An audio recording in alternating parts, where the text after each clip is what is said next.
Now that we've painted our swatches, we're going to turn them into a scale with 10 even steps. I'm going to number them in the top left-hand corner, starting from lightest and going to darkest, and doing my best to keep everything in order.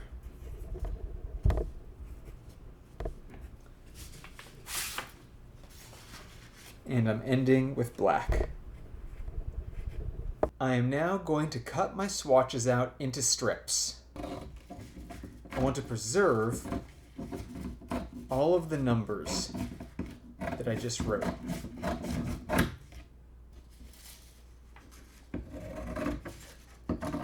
It's okay if I lose some of the side of the swatches. The messy part can be cut right off.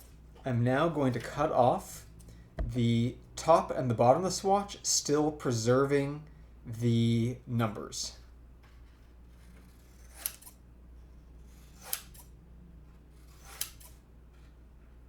It's okay if I cut off some of the paint.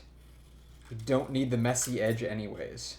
Ideally, I'll cut off all the extra white paper from the top and the bottom. Once again, I'm trying to remove all of the extra white pieces from the top and the bottom of the swatch. Place them back on a table in order so you can easily compare them.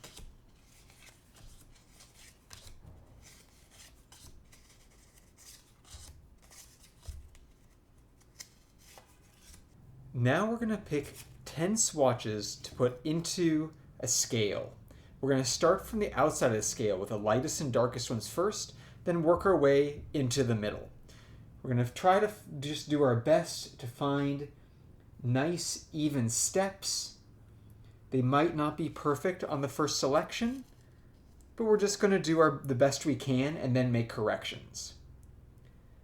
So steps 1 and 10, then number 9, and then I'm going to try number 2, and you put them right on top of each other and compare them.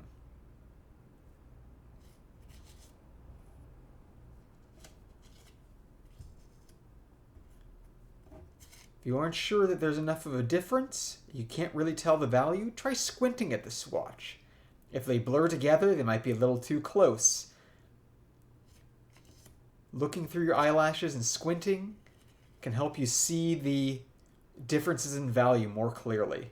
It works particularly well if you're trying to compare color.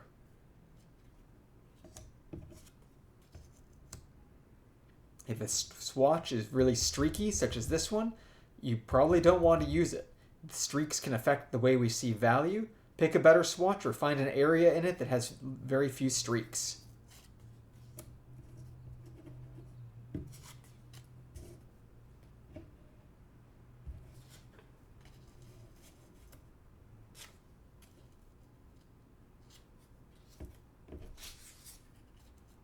If it feels like a big jump, try something else. We want each of the steps to feel nice and even. No step should feel greater than another. As we can see now, some feel already like they might need to be changed out. So there we go, we've got our first attempt. And now what we have to do is we have to stack them up.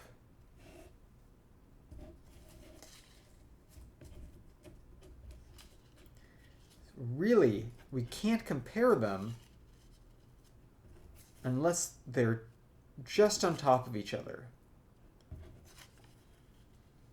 Even still, like this, the light is casting shadows that can make it a little difficult to compare.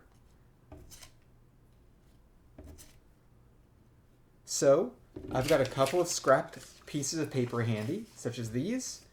I'm going to lay them on top, like so. And then I just press them down to eliminate the shadows.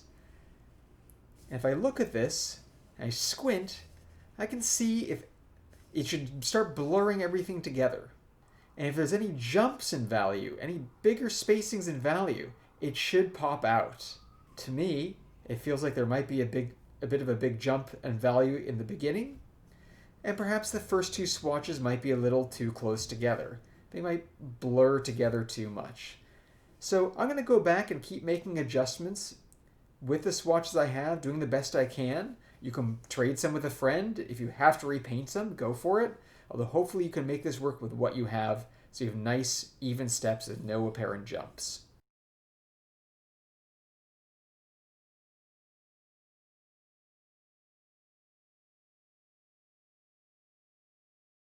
I've arranged this in a sloppy way. Some of my swatches are showing less than others. Size affects how we see color. So try to have your swatches spaced evenly. It will help you see the differences between them more clearly. If you have to restack everything, do it. This is looking better than before. There might still be some jumps down here, which I'll still adjust. There's my scale, looking like it has nice even steps. Be careful of any of those little white spots along the edges. They can make it a little difficult for you to differentiate the values or colors. Cut them out if you can.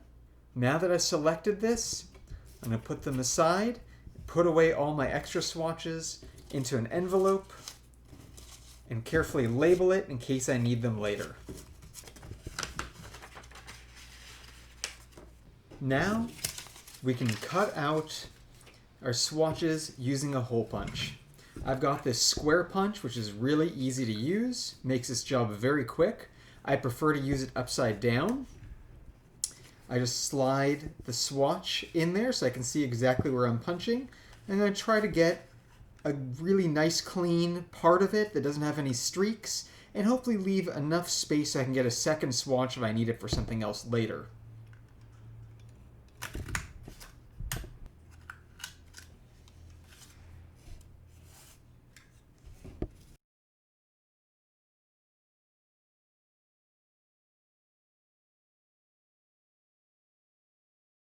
All that is left now is to use some double-sided tape to fasten these swatches to our template.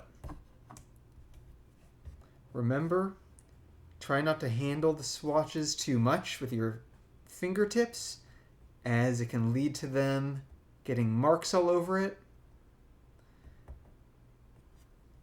Use a paper towel to gently tap them down.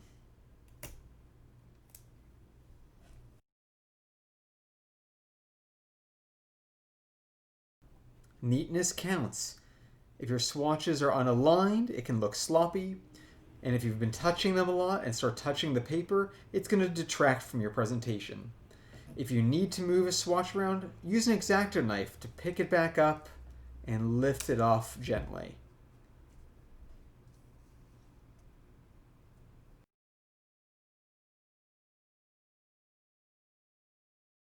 And there you have it, a nice, clean, evenly spaced scale.